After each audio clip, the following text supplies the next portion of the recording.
আসসালামু আলাইকুম। তাহলে আজকের ক্লাসে আমরা শিখব অনুশীলনী 3.1 নবম এবং দশম শ্রেণীর 8 নম্বরের অঙ্কটা। ঠিক আছে, কিভাবে আমরা সমাধান করব। আমাদের প্রশ্ন দেওয়া আছে a + b = √7 এবং a - b = √5 হলে প্রমাণ করো যে 8ab a² + b² = 4। আমাদের 24 এটা প্রমাণ করতে হবে।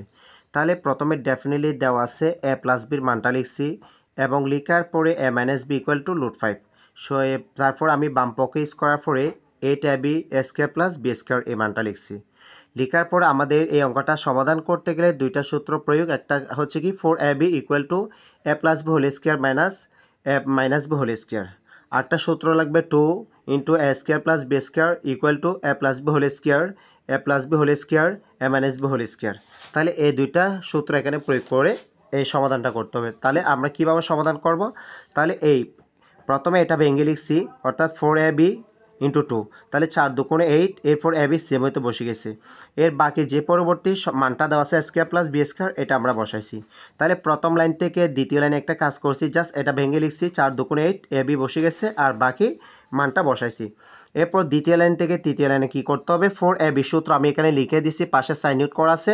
এই সূত্রটা আমরা লিখছি a + b² - a - b²। এই সূত্রটা দেখেন, জাস্ট এখানে সেকেন্ড ব্র্যাকেট ইউজ করবেন যেহেতু সংখ্যা দুইটা।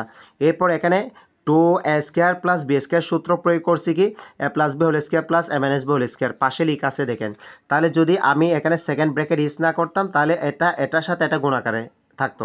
এই জন্য আলাদা আলাদা কী করতে হবে, সেকেন্ড ব্র্যাকেট ইউজ করতে হবে। এরপর আসেন, তারপরে এই লাইনে কী করছি, a + bর মান কী দেওয়া ছিল, √7, এটা বসাইছি। স্কোয়ার আছে স্কোয়ার, মাইনাস আছে মাইনাস। a - bর মান কত দেওয়া আছে, 5, এটা বসাইছি। তাহলে সেকেন্ড ব্র্যাকেট ইউজ করছি। এরপর a bর মান বসাইছি, প্লাস আছে প্লাস। এরপর a - এর মান বসাইছি, এরপর স্কোয়ার।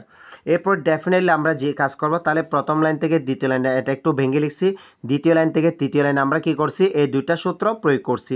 এরপর তৃতীয় লাইন থেকে চতুর্থ লাইনে আমরা মানগুলা বসাইছি। ঠিক আছে, মানগুলা বসার পরে পঞ্চম লাইনে কি করতে হবে আমাদের, অর্থাৎ আমি পাশে এখানে লিখে দিছি √7। স্কোয়ার আর যদি লুট কাটা যায় কি হবে, 7 হবে। ঠিক আছে, কিন্তু শুধু লুট দেওয়া থাকলে লুটের মান হবে হাফ।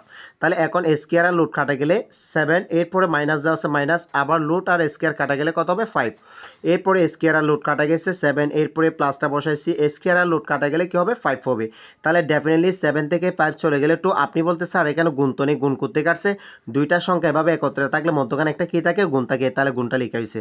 এরপরে 7 আর 5 প্লাস করে 12 পাইছি। এখন এই দুইটা আমরা যদি গুণ করি তাহলে 12 দুগুণে কত হবে, 24। তাহলে সুতরাং 24 ডান পক্ষ। তাহলে সুতরাং বাম পক্ষ সমান ডান পক্ষ প্রমাণিত। তাহলে আমরা যে গণিত করার সময় ডেফিনেটলি আমাদের সূত্র প্রয়োগটা জানতে হবে এবং সূত্রগুলো গেট বাইট করতে হবে। তাহলে এই একটা অঙ্ক করতে গেলে আমাদের অঙ্ক করতে গেছি আমরা কয়টা সূত্র প্রয়োগ করছি, দুইটা। একটা হচ্ছে 4ab, আরেকটা হচ্ছে কি a² + b² সূত্র। ডেফিনেটলি কারো যদি ক্লাসে বোঝার আছে জিজ্ঞাসা করবেন। সকলে ভালো থাকবেন, সুস্থ থাকবেন। আবার পরবর্তী ভিডিওতে দেখাবো। আসসালামু আলাইকুম।